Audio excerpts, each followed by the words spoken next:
ശില്പശാലയിൽ പങ്കെടുക്കാൻ അല്ലേ? ഭീമനാട് പ്രവൃത്തി പരിചരണയിൽ ഒരു പ്രധാന ഐറ്റം നമ്മൾ പങ്കെടുപ്പിക്കാറുണ്ട് എല്ലാ വർഷവും. അതായത് പ്രോഡക്ട്സ് യൂസിങ് വേസ്റ്റ് മെറ്റീരിയൽ എന്ന് പറഞ്ഞിട്ട് ഉപയോഗശാലയാണ് ഇവിടെ സംഘടിപ്പിക്കുന്നത്. ഈ ശില്പശാലയിൽ നിങ്ങൾ നയിക്കാൻ വേണ്ടി ഇവിടെ എത്തിച്ചേർന്നിരിക്കുന്നത് പ്രൊഡക്റ്റ് ടീച്ചർ നിങ്ങൾക്കുണ്ട്. അപ്പോൾ അത് നിങ്ങളെ പഠിപ്പിക്കാൻ വേണ്ടിയിട്ടാണ് ടീച്ചർ ചേർന്നിരിക്കുന്നത്. സ്വാഗതം ആശംസിക്കുന്നതിനായി റീന ടീച്ചറെ ക്ഷണിക്കുന്നു. ആർട്ട് ഐറ്റംസ് ഒക്കെ ഉണ്ടാക്കാനുള്ള കഴിവ് നമ്മൾ വർദ്ധിപ്പിക്കുന്നു. അപ്പോൾ നിങ്ങൾ അതിനൊക്കെ താല്പര്യം കാണിക്കണം. പ്രത്യേകിച്ച് നമ്മൾ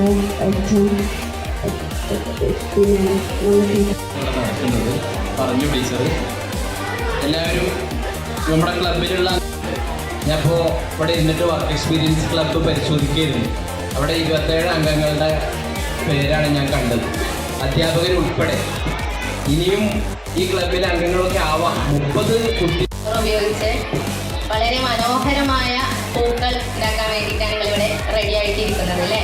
അതിന് ക്ലാസ് നയിക്കാനായി ഇവിടെ ടീച്ചറും എത്തിച്ചേർന്നിട്ടുണ്ട്.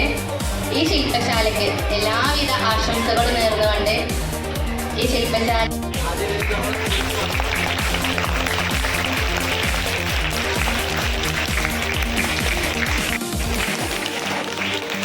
പ്രാധാന്യമൊന്നുമില്ല.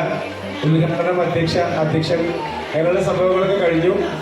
ടീച്ചർ മനോഹരമായി നിങ്ങളെ കരവിരുത് പഠിപ്പിക്കും.